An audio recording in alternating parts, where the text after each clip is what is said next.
नमस्कार, Ronnie Michael या YouTube चॅनलवर तुमचं स्वागत आहे. हा माझा पहिलाच ब्लॉग आहे, त्यामुळे जर काही चूक झाली तर नक्की समजून घ्या, सांभाळून घ्या. आणि तसंच इंस्टाग्राम, फेसबुक, लिंक्डइन या पेजवर जाऊन तुम्ही मला सपोर्ट करा.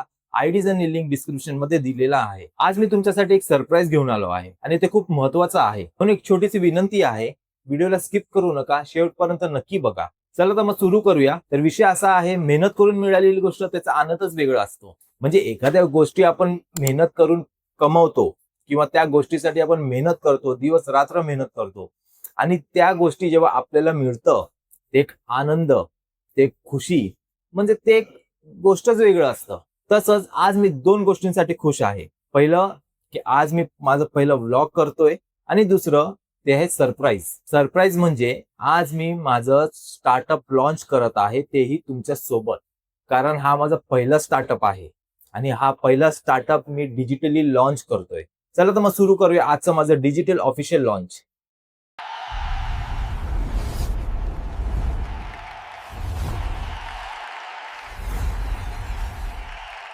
सो रॉन्झा टेक इनोव्हेशन्स मध्ये तुमचं स्वागत आहे. ही माझी पहिली कंपनी आहे जी मी स्वतः स्थापन केली आहे. रॉन्झा टेक इनोव्हेशन हे टेक क्षेत्रामध्ये काम करत आहे आणि सध्या आपण ड्रोन्स मॅन्युफॅक्चरिंग सर्व्हिसेस, एआय आणि रोबोटिक्स मध्ये काम सुरू केलं आहे. सो ऍक्च्युली बऱ्याच जणांनी मला सांगितलं आपण एक हॉलमध्ये किंवा बँकेटमध्ये असं मोठं इनॉग्रेशन करूया. तर मी त्यांना असं सांगितलं की मला डिजिटली करायचं आहे, मी डिजिटली करणार आहे. कारण मी ज्या हेतूने आलो आहे, ज्या लोकांसमोर मला माझे विचार ठेवायचे आहेत, ते बंद हॉलमध्ये नाही होणार. कारण डिजिटली मला करायचं आहे की मी जास्त जास्त लोकांपर्यंत हे पोहोचू शकतो, माझा विचार मी मांडू शकतो. म्हणून आज मी हा ब्लॉग तुमच्या सगळ्यांसमोर घेऊन आलो आहे. तुमचं सपोर्ट, तुमची साथ, तुमची एनर्जी हे माझ्यासाठी खूप महत्वाची आहे. तर विषय असा आहे की स्टार्टअप तर सगळेच करतायत आणि हे स्पेशली त्यांच्यासाठी आहे की आता फक्त विचार करतायत. आज मी स्टार्टअप करणार, उद्या मी करणार, आज मी काहीतरी करणार. म्हणजे स्टार्टअप इन द सेन्स सगळ्यांना असं वाटतंय मला स्वतःच काहीतरी करायचं आहे आणि आता सगळेच बिझनेस साठी विचार करतायत. जिथे कुठे तुम्ही बघाल तिथे स्टॉल्स उभं राहतायत, नवीन इनोव्हेशन आणतायत. फूड मध्ये बघा, बाकीच्या क्षेत्रात बघा, तर सगळ्यांचा एकच विचार आहे काहीतरी स्वतःच केलं पाहिजे. माझं पण हे स्टार्टअप जे मी आता रिव्हील केलं आहे, त्याच्या आधी कोणालाच माहित नव्हतं. माझ्या घरच्यांनाही माहित नाही, माझ्या मित्रांना माहित नाही. आज मी तुमच्यासोबत शेअर केलं, हे रिव्हील केलं आहे. आता जाऊन त्यांना सगळ्यांना कळेल की हा काय करत होता. कारण जेव्हा मी स्टार्टिंग केलं ना स्टार्टअप, तेव्हा मी झिरो पासून केला. कारण मी जेव्हा विचार करत होतो बाबा कसं होईल, काय होणार, कसं करू, तर मी जे प्लॅनिंग वगैरे होते, म्हणजे मटेरियल्स काय आणायचे, पैसे कुठून अरेंजमेंट करायचे आणि वर्कशॉप कसं घ्यायचं, म्हणजे कुठे बसून मी हे सगळं करणार, एक वर्कशॉप पाहिजे, भरपूर काही गोष्टी मी मटेरियल्स वगैरे सगळं मी विचार कुठे करत होतो, बस स्टॉपवर बसून, फुटपाथवर बसून. कारण ते एक वेळ असा असता आपण कोणाला सांगू नाही शकत की बाबा मला हे करायचंय, तू येतोस का, मदत करतो का, आपल्या वेळ काढतील. कारण स्टार्टिंगला सगळ्यांना हेच वाटतं अरे सोडून दे, काय म्हणजे नेगेटिव्हच बोलतात, पॉझिटिव्ह खूप कमी आहे. सगळे नेगेटिव्ह सजेशन देतात. अरे नको करूस, अरे सोडून दे, अरे तुझ्याकडनं नाही होणार, अरे हे नको, तू बघ दुसरं करते, मी एक बघितलंय, तू ते कर. मग मी असा विचार केला, विनाकारण कशाला कोणाला सांगायचं. मी घरीही बसून मी हे डिस्कशन करत नव्हतो. म्हणून मी बाहेर जाऊन बस स्टॉपवर किंवा फुटपाथवर कोण नसायचं तेव्हा जाऊन मी रात्रीचं मी आपलं होमवर्क करायचो किंवा पार्क असेल, आपलं काम करून यायचं घरी, मग ते एक्झिक्यूट करायचं. मग ते प्लॅनिंग मध्ये असायचं, कसं करू, आता पुढे काय करणार. तर असं करत करत मी आज जे व्हिडिओ बनवतोय, जे मी ब्लॉग्स काढतोय, ते माझं वर्कशॉप वरती बसून काढतोय. हा माझा वर्कशॉप आहे, फ्रॉम फुटपाथ टू वर्कशॉप. तर मला विश्वासच नव्हतं, बसत नव्हता विश्वास की मी हे सगळं केलंय का. आता पण मी हे सगळं वस्तू बघतो, मला असं वाटतं खरंच मी हे केलंय, खरंच हे शक्य होतं का. तर होतं, माझ्याकडनं ते झालं, फक्त मेहनत. तुम्ही जेव्हा स्टार्टअप करता, तुम्ही जेव्हा काही गोष्टी, तुम्ही कोणत्याही गोष्टी घ्या, जेव्हा तुम्ही त्या गोष्टीसाठी तुम्ही मेहनत करतायत ना, तुम्हाला मी एक गोष्ट सांगेन, लोक स्तुती करत असेल, लोक समजा तुमचं थट्टा उडवत असेल, मस्करी करत असतील किंवा तुम्हाला टोमणे मारत असतील, आपलं एकच काम, खाली मान टाकायचं, आपल्या ध्येयाकडे पुढे, काहीच बघायचं नाही. त्यांना बोलतायत बोलू दे, नावं ठेवतायत ठेवू दे. कारण माझ्या मित्रांमध्ये, माझ्या घरच्यांना काहीच माहित नव्हतं, माझ्या फॅमिलीमध्ये हा करतोय काय नेमकं. सगळे एकच विचारायचे, रॉनी काय करतो, हे काय करतो, काहीच नाही करत, काहीच नाही करत. मी त्यांना एकच सांगायचं, करतो, हाय करूया, नाही करणार ना, बस. बाकी सगळं कोणालाच काय माहित नव्हतं. सगळे तर्क लावत होते, कोण टोमणे देत होते, कोण शिवी देत होते. सपोर्ट करायला कोण येत नाही, कोणीच आलं नाही सपोर्ट करायला, कोणीच नाही. एक व्यक्ती नाही आला. तो जेव्हा स्ट्रगल करत होतो, जेव्हा या सगळ्या गोष्टी मी बनवत होतो, तेव्हा भरपूर काही गोष्टी हेल्थ इश्यू होता, पैशाचा प्रॉब्लेम होतं किंवा माझ्यासोबत जी व्यक्ती काम करत होती, तेही व्यक्ती म्हणजे ती व्यक्ती पण स्ट्रॉंग नव्हती. कारण हे जे आहे, जे आज मी ते रॉन्झॅटेक इनोव्हेशनचं लॉन्च केलं आहे तुमच्या समोर, ते मी 2 वर्ष आधी करणार होतो. तर ह्या अँगलमध्ये पण खूप महत्त्वाचा एक टिप्स आहे. तुम्ही जेव्हा पार्टनर निवडता, तर तुमचं पार्टनर पण तुमच्यासारखंच मेहनती असला पाहिजे. त्याचा विचार पण तुमच्यासारखा असला पाहिजे. त्याची हिंमत, त्याचं ध्येय, त्याचं कॉन्फिडन्स आणि जर असं नसेल, तर तुम्ही त्याच्याशी पार्टनरशिप करूच नका किंवा त्याला मदतीसाठी घेऊ नका. कारण तुमच्या अंगावरती, तुमच्यावरती अवलंबून कोण घेत असेल, तर ते स्टार्टअप होत नाही. जर करायचं असेल, तुम्ही एकट्याने करा, सोलो करा. स्वतःच्या हिमतीवरती करा. जसं आज मी केलंय. मी डॉक्युमेंटेशन पासून, प्रोसेसिंग पासून सगळं रिसर्च, R&D कोणतं वस्तू घ्यायचे, कुठे जायचं, कोणाला बोलायचं कारण मला काहीच माहित नव्हतं. एक्सपिरियन्सच नव्हतं या गोष्टीचं.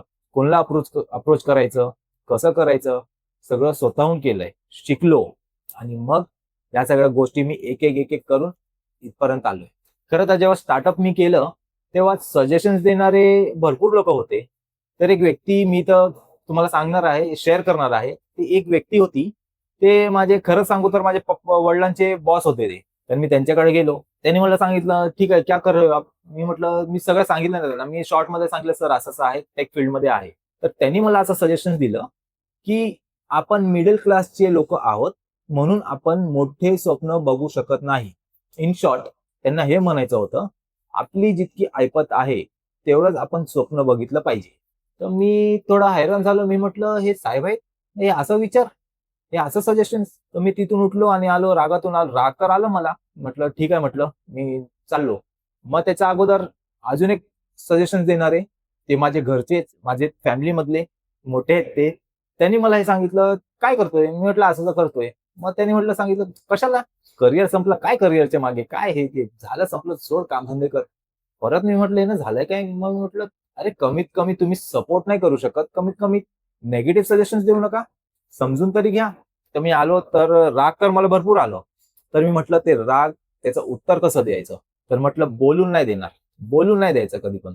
मी म्हटलं यांना उत्तर 100% देईन, पण मी माझ्या कामातून देईन. माझं काम करून मी यांना उत्तर देईन. आजपर्यंत ज्यांना असं वाटत होतं, की बाबा हा काय करतोय, काय नाही, टोमणे वगैरे हे त्यांच्यासाठी उत्तर आहे. हा माझा ब्लॉग त्यांच्यासाठी उत्तर आहे.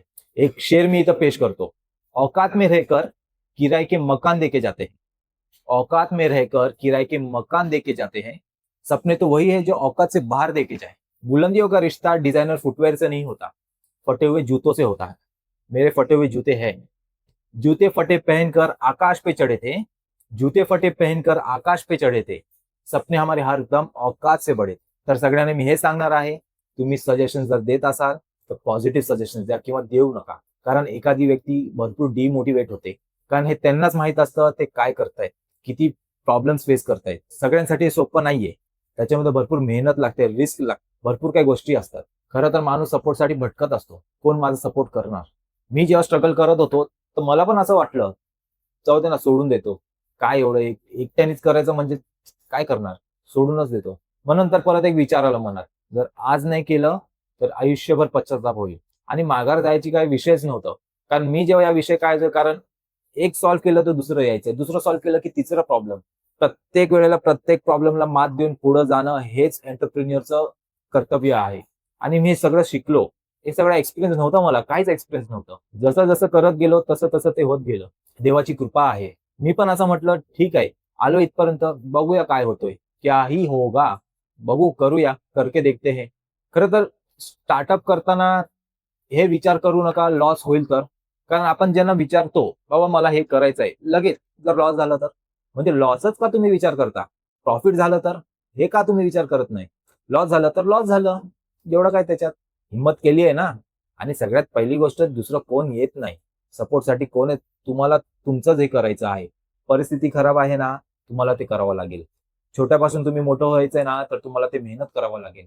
आणि दुसरी गोष्ट म्हणजे या क्षणाला पण असे भरपूर डिमोटिव्हेट झालेले आहेत. ज्यांचा लॉस झाला असेल किंवा ज्यांना आता नवीन सुरुवात करायची आहे. ते विचार करतायत, मी काय करू? नवीन काहीतरी करून बघतो किंवा असे भरपूर आहेत ते फक्त विचार करतायत, मग घरी झोपतायत, मग परत असा विचार करतायत, उद्या करतो. मग उद्याचा दिवस पण निघून जातो, मग परत विचार करतात नाही परवा नक्की करतो. मग असं करत करत 1 वर्ष, 2 वर्ष, 3 वर्ष त्यांचं आयुष्य पूर्ण निघून जातो. आणि दुसरी गोष्ट असं आहे की मी असं नोटीस केलंय, आपण 10वी-12वी नंतरच आपण पण सगळ्यांना विचारतो, "अहो मी काय करू? अरे मला काहीतरी सुचव ना. अरे माझ्यात काय टॅलेंट आहे रे? अरे मी काय करू रे?" आपण ते 10वी-12वी नंतर हे करतो. खरं म्हटलं तर US, चायना, जपान, कोरियामध्ये तुम्ही बघितलं तर लहानपणापासूनच टॅलेंट शिकवतात. शिक्षण सोबत टॅलेंट. आपल्या इथे तसं नाहीये. आपण जर म्हटलं की मला काहीतरी करायचं, पहिलं 10वी कर. ठीक आहे 10वी झाली. आता करू का? 12वी कर. ठीक आहे 12वी झाली. आता करू का? 15वी कर. मग तो कुठं काय करतोय? इंटरेस्ट गेलं, वेळ गेलं, वय गेलं, नाही राहत इंटरेस्ट. मग काय करणार आहे? मग आपण दुसऱ्यांना शिवी देतो. दुसऱ्यांचा तिरस्कार करतो. काय म्हणून? तो बाहेरून आला आणि त्यांनी सगळं काही केलं. तो बाहेरून येऊन त्यांनी सगळं बिझनेस ओव्हरटेक करून टाकलं. आणि आपले लोक फक्त नोकरीसाठी अप्लाय करतात तिकडे जाऊन. ऍक्च्युली तो बाहेरून आला कारण त्याला इथून कॉम्पिटिटर नव्हता. कोणच नव्हतं. म्हणून तो आला. आणि त्यांनी केलं म्हणून तो आला. आपल्याला कोणी शिकवलंच नाही ना बिझनेस करा म्हणून. आपल्याला एकच शिकवलं 10वी-12वी झाल्यानंतर ठीक आहे तुझा बायोडेटा दे. काका आहेत, मामा आहेत, भाऊ आहेत. तो तिकडे कामाला चांगला आहे. दे बघ लावतो का? जर तुम्हाला परिस्थितीतून बाहेर निघायचं असेल, परिस्थितीला मात करायची असेल, गरिबीला मात करायची असेल, तर तुमचं स्वतःचं स्टार्टअप, बिझनेस, स्वतःचं फ्रीडम, इंडिव्हिज्युअल, कुणाच्या दबावाखाली नाही. तुम्ही स्वतःचं करू शकता, तुम्ही स्वतःचं परिस्थिती बदलू शकता. रोजच्या पगाराने, महिन्याच्या पगाराने परिस्थिती बदलत नाही. कॉम्प्रोमाइज असतं फक्त. माझं एकच इथं म्हणणं आहे, आपल्या हातात कला आहे ना, ते कला आपलं आहे, दुसऱ्यांचं नाहीये. देवाने प्रत्येकानं काहीतरी एक युनिक कला दिलेला आहे, टॅलेंट आहे. ते टॅलेंट आपण ना लोकांसमोर आणलं पाहिजे, या जगासमोर आणलं पाहिजे. हे आपलं कर्तव्य आहे. एका जागेवरती साचून राहू नका. तुमचं टॅलेंट हे लोकांपर्यंत आणा. सगळ्यांना कळू दे की तुमचं टॅलेंट काय, तुम्ही कोण आहे. म्हणून हे जे मी जेवढा अनुभव केला आहे, मी जेवढा एक्सपिरियन्स केला हे मी तुमच्यासमोर आज ठेवतोय, कारण अनेकांना या गोष्टीचा फायदा होईल. भरपूर लोकांना या गोष्टीचा फायदा होईल. काही जण तर आजच सुरुवात करतील, काही जण उद्यापासूनच करतील. धावपळ करायला सुरुवात होईल. कारण नेहमी घरचे पण अरे काय करतोय, अरे काय नाही करत, हा काय नाही असतात टोमणे. पण आपलं फोकस एक असलं पाहिजे, एकीकडे असलं पाहिजे. आपल्याला काय करायचंय, त्याला एक्झिक्यूट कसं करायचं आहे, त्याला कसं त्या वाटेवरून इथपर्यंत आणायचं आहे, हे आपल्या हातात असतं. आणि एकच उपाय आणि एकच पर्याय म्हणजे मेहनत. मेहनत केल्याशिवाय काहीच होत नाही. त्याग करावं लागतं. सक्सेस सक्सेस कुर्बानी मागती है. मी असं बघितलंय, कोणती पण स्टार्टअप जी असते ना, ती बँगलोरमध्ये जाऊन स्टार्ट होते. कारण तिकडचं वातावरण तसं आहे. तर मी असं विचार केलं, मी जेव्हा लॉन्च करेन ते मी फर्स्ट ब्लॉग माझ्या माणसांसमोर, म्हणजे माझ्या लोकांसमोर, महाराष्ट्रामध्ये, आपल्याच इकडचं मुलग्यानी केलंय, आपलीच व्यक्तीने. म्हणून आज मी ब्लॉगच्या माध्यमातून माझा स्टार्टअप हे तुमच्या समोर आणलं आहे. आणि मराठीमध्ये मी हे सगळं बोलतोय कारण पूर्ण महाराष्ट्रामध्ये पोहोचलं पाहिजे हे माझं ब्लॉग. जर तुम्ही काहीतरी करण्याचा विचार करत असाल किंवा तुमच्या आयुष्यात नवा मार्ग शोधत असाल, तर या जर्नीमध्ये तुमचं मनापासून स्वागत आहे. तुम्ही माझ्यासोबत जोडू शकता, सोबत येऊ शकता. तुमच्याकडे टॅलेंट असेल तर तुम्ही बिंदास मला मेसेज करा. Email ID, business email ID किंवा इतर सोशल मीडिया हँडलचं आयडी हे डिस्क्रिप्शन मध्ये आहे. जसं इंस्टाग्राम आहे, फेसबुक आहे, लिंक्डइन आहे. तुमच्यासाठी मी ऍक्सेसिबल केलेलं आहे. तुम्ही नक्की माझ्यापर्यंत पोहोचू शकता. आणि हे खास करून त्या लोकांसाठी आहे ज्यांच्याकडे टॅलेंट भरपूर आहे. कारण मला 100% विश्वास आहे आपल्या या देशात टॅलेंटची कमी नाहीये. भरपूर टॅलेंट आहे. बाहेरून काही गोष्टी आणायची गरज नाहीये, कोणाला आणायची गरज नाहीये. आपल्या देशात आपण हे करू शकतो. आणि सगळ्यात महत्वाचं गोष्ट हे आहे की आपला देश हिंदुस्थानात 66% हे तरुण आहे. म्हणजे जवळजवळ 70%. म्हणजे विचार करा, हा देश तरुण आहे, तरुणांचा आहे. आणि 100 वर्षातून एकदा ही संधी प्राप्त होते. आणि ज्या देशाला संधी प्राप्त होते तो देश भाग्यवान असतो. आणि ते लाभ आपल्याला, आपल्या हिंदुस्थानाला मिळाला आहे. म्हणून टॅलेंट हे तुम्हाला पुढे घेऊन जातं, रोजगार उपलब्ध करून देतं. टॅलेंट असलं तुम्ही कुठेही जा, जगाच्या पाठीवरती तुम्ही कुठेही जा, तुम्हाला मरण नाही, उपाशी तुम्ही नाही मरणार, तुम्ही कुठेही जगू शकता. म्हणून टॅलेंट असणं खूप महत्वाचं आहे. आणि आपल्या इथे ज्यांच्याकडे टॅलेंट आहे, डिग्री नाहीये, त्यांच्यासाठी प्लॅटफॉर्म नाहीये. म्हणून माझा असा विचार आहे की मला एक प्लॅटफॉर्म उभं करायचं आहे, जेणेकरून ज्यांच्याकडे टॅलेंट आहे त्यांनी सगळं एका प्लॅटफॉर्म वरती आले पाहिजे. टॅलेंटनी काय होऊ शकतो हे मला दाखवायचं आहे. फक्त टॅलेंट, माझ्याकडे टॅलेंट होतं म्हणून मी इथपर्यंत या सगळ्या गोष्टी केले. म्हणून जे टॅलेंटेड आहेत कुठून पण तुम्ही येऊ शकता. आणि एक विनंती आहे तुम्हाला सगळ्यांना, बघा तुमच्या माध्यमातून कुणाचं भलं व्हावं म्हणून हे मी रिक्वेस्ट करतो की हे व्हिडिओ जास्त जास्त करून शेअर करा. कुठे पाहिजे तिथे पोहोचवा. कानोकोपऱ्यात पोहोचला पाहिजे. फक्त महाराष्ट्रात नव्हे, हिंदुस्थानात पोहोचलं पाहिजे. कारण हे जर एकदा प्लॅटफॉर्म जे उभं झालं ना, तर अनेक टॅलेंटेड लोक येतील. आणखी गोष्ट सांगायचं आहे, जर हा व्हिडिओ एखादा इन्व्हेस्टर किंवा स्टार्टअप इकोसिस्टम मधल्या व्यक्तीपर्यंत पोहोचला तर मला तुमच्याशी कनेक्ट व्हायला आवडेल. रॉन्झॅटेक इनोव्हेशन हे लॉंग टर्म व्हिजनने तयार केलेलं आहे. जर तुम्हाला माझी जर्नी, माझं काम, माझं पर्पस हे जेन्युइन वाटलं असेल तर तुम्ही नक्की माझ्याशी संपर्क साधू शकता. सो तुम्हाला एक अपील आहे, तुम्हाला एक विनंती आहे, एक रिक्वेस्ट आहे, माझ्या चॅनलला भरभरून प्रेम द्या, लाईक करा, शेअर करा, सबस्क्राईब करा आणि जे गरजू आहे त्यांच्यापर्यंत पोहोचवा. सो हा व्हिडिओ मी इथंच एंड करतो. कमेंटमध्ये नक्की सांगा हा माझा फर्स्ट व्लॉग कसा होता. परत एकदा नव्या व्हिडिओसोबत आपण भेटूया. सो हेल्दी राहा, स्वस्थ राहा, आजूबाजूला स्वच्छता ठेवा, आजूबाजूला जे जनावर आहेत त्यांच्यासोबत प्रेम करा, त्यांची काळजी घ्या आणि सगळ्यांना मदत करा, इतरांना मदत करा, सगळं चांगलं सजेशन्स द्या, सपोर्ट करा. सो परत एकदा सगळ्यांना सांगतो, चला एकत्र या, शिकू, चुकू आणि एकत्र पुढे जाऊ. चला आपण इथं एंड करूया. धन्यवाद.